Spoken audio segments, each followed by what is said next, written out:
Star India one मध्ये आपलं स्वागत आहे। पाहूया आजची प्रमुख अहिल्यानगर ब्रेकिंग न्यूज। जुन्या आरटीओ कार्यालयात अचानक आग, फर्निचर व महत्त्वाची कागदपत्रे जळून खाक। अहिल्यानगर शहरातून एक मोठी बातमी समोर येत आहे। शहरातील जुन्या आरटीओ कार्यालयात रविवारी अचानक आग लागल्याने परिसरात काही काळ खळबळ उडाली। आगीची माहिती मिळताच अग्निशमन दलाचे जवान तातडीने घटनास्थळी दाखल झाले। जवानांनी शर्थीचे प्रयत्न करत आग आटोक्यात आणली। त्यामुळे मोठा अनर्थ टळला असून सुदैवाने या घटनेत कोणतीही जीवितहानी झालेली नाही। प्राथमिक माहितीनुसार शॉर्ट सर्किटमुळे आग लागल्याचा अंदाज व्यक्त करण्यात येत आहे।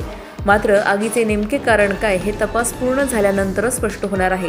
या आगीत कार्यालयातील फर्निचर तसेच अनेक महत्त्वाची कागदपत्रे जळून खाक झाल्याचा प्राथमिक अंदाज वर्तवण्यात येत आहे।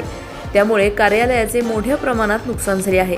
घटनेनंतर संबंधित विभागाकडून पंचनामा करण्यात येत असून आगीच्या कारणांचा आणि नुकसानीचा सविस्तर तपास सुरू आहे। या घटनेबाबतची प्रत्येक अपडेट आम्ही आपल्यापर्यंत पोहोचवत राहू। अधिक माहितीसाठी स्टार इंडिया वन न्यूज पाहत रहा। चॅनलला सबस्क्राइब करा आणि अशाच अपडेट्ससाठी बेल आयकॉन दाबा।